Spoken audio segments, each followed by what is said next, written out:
There was a moment in our deep past when Earth had more than one kind of human on it. Not different cultures, not different ethnicities, literally different human species, distinct biological lineages, separated by hundreds of thousands of years of independent evolution, walking the same rivers, breathing the same air. In some cases, quite possibly staring at each other across the same valley. At one point, researchers believe as many as 5 or 6 different hominin species may have coexisted on the planet at the same time. Homo sapiens, Neanderthals, Denisovans, Homo floresiensis, the small-bodied species from the Indonesian island of Flores, nicknamed the Hobbit. Possibly Homo luzonensis from the Philippines. Possibly others we haven't even found yet. Today there is one, just us. Alone on a planet that used to be crowded with other beings who thought, made tools, used fire, buried their dead, and in some cases made art. So what happened to the others? It's one of the most contested, most emotionally loaded questions in all of human evolution. And the honest answer is far messier and far more uncomfortable than most popular versions of this story let on. Let's get into it properly. Did we kill the Neanderthals? Let's start with the most dramatic framing, because it's the one that dominates popular imagination, and it needs to be taken seriously before it can be evaluated fairly. Did modern humans kill the Neanderthals?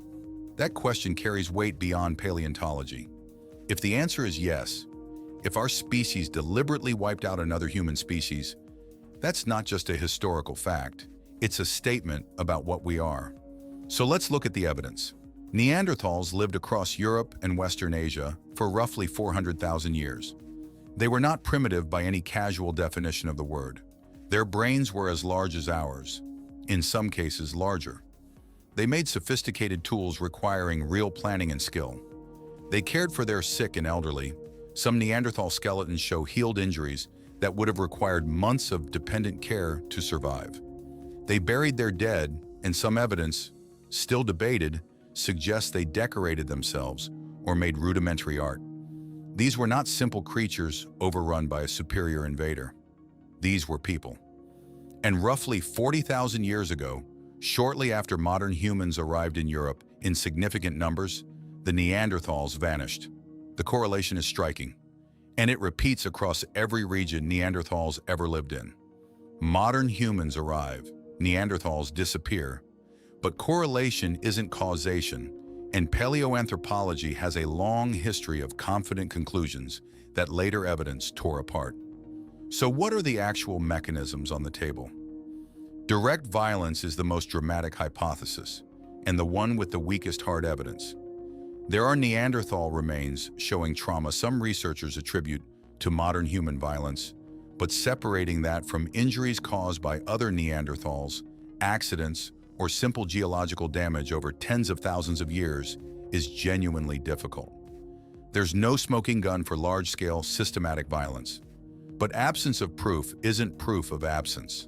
Violence spread across a continent over thousands of years wouldn't necessarily leave a tidy trail either. The part that changes everything. Here's where the story gets far more complicated. Neanderthal DNA is in your genome right now, not as some faint trace, but as a measurable, functional percentage of the DNA of every non-African human alive today. Somewhere between 1% and 4% of the genome of people with ancestry outside sub-Saharan Africa is Neanderthal in origin, with slightly higher percentages in parts of East Asia and Oceania. That means modern humans and Neanderthals interbred repeatedly across thousands of years at multiple locations, and their children survived, reproduced, and passed those genes down all the way to you. This complicates the genocide framing significantly. Populations engaged in pure systematic extermination don't also produce viable offspring together.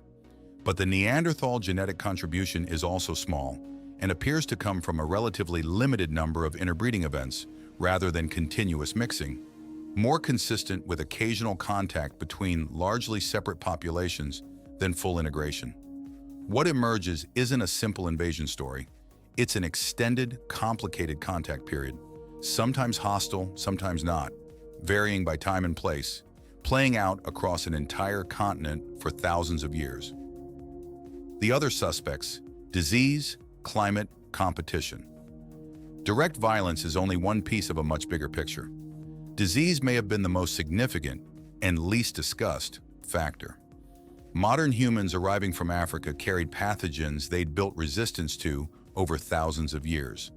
Neanderthals, isolated from those same pathogens, would have had none. We have a well-documented historical parallel. Climate change matters too. The period of Neanderthal disappearance, roughly 40,000 to 28,000 years ago, was also a period of serious climate instability in Europe.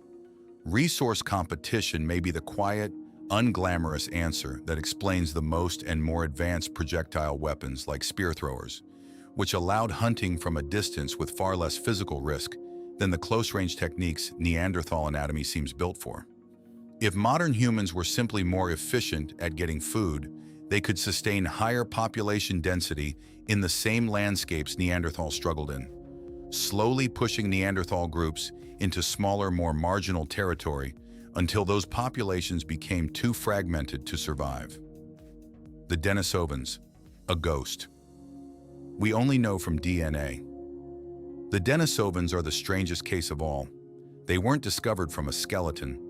They were discovered from a single finger bone and a tooth found in a Siberian cave in the early 2000s. DNA extracted from those fragments revealed an entirely unknown human lineage, related to but distinct from both us and the Neanderthals. Almost everything we know about them comes from their genetic fingerprint in living humans, because almost no physical fossils exist. Some of that inherited DNA was clearly useful. A gene variant that helps Tibetan populations thrive at extreme high altitude appears to have come directly from Denisovans. Strange as it sounds, every time someone runs at altitude in the Himalayas, they're running partly on Denisovan biology. The bigger picture isn't a clean family tree. It's a tangled web of contact, mixing, and gene flow between multiple human species over hundreds of thousands of years. The hobbit of Flora's Homo floresiensis is a different case entirely, and it shows how varied these extinction stories really were. Smaller, more isolated populations are far more vulnerable to introduced disease or resource competition, and whatever happened may have unfolded faster and more completely than the Neanderthal story. It's also possible volcanic activity on Flores, well documented in the island's geological history, hit an already small population hard, independent of anything humans did. The honest answer, we don't know for certain, only that the timing implicates us. What interbreeding actually means. Here's something rarely discussed. Interbreeding wasn't abstract. The genes only record that reproduction happened, nothing about how. What we do know is that some of the Neanderthal DNA we carry isn't just leftover baggage.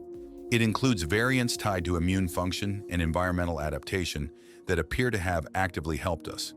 In replacing them, we absorb something useful from them. The extinction, in other words, was never clean.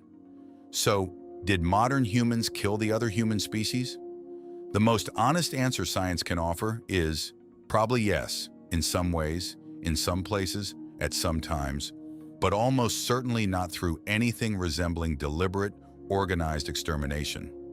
It looks more like a diffuse, tangled combination of disease we unknowingly carried, competition we didn't have to intend, environmental pressure that was already building, and in specific moments, likely some direct violence too. Across every continent those other species called home, the outcome was the same. They disappeared. We remained. You can tell this story as simple, natural competition, no more morally weighted than any species outcompeting another. Or you can tell it as something far more uncomfortable, a story about a species whose global expansion quietly involved displacing and sometimes destroying other beings who buried their dead, cared for their sick, and maybe looked up at the same night sky wondering the same things we do. The evidence doesn't hand you a clean answer. It hands you a complicated one. And the only monument the Neanderthals and Denisovans have left is a small fragment of their DNA, quietly living on inside almost every one of us. If this kind of deep, uncomfortable history fascinates you, subscribe. There's a lot more of it to uncover. And let me know in the comments, Does the idea of Neanderthal DNA in your own genome change how you think about being human?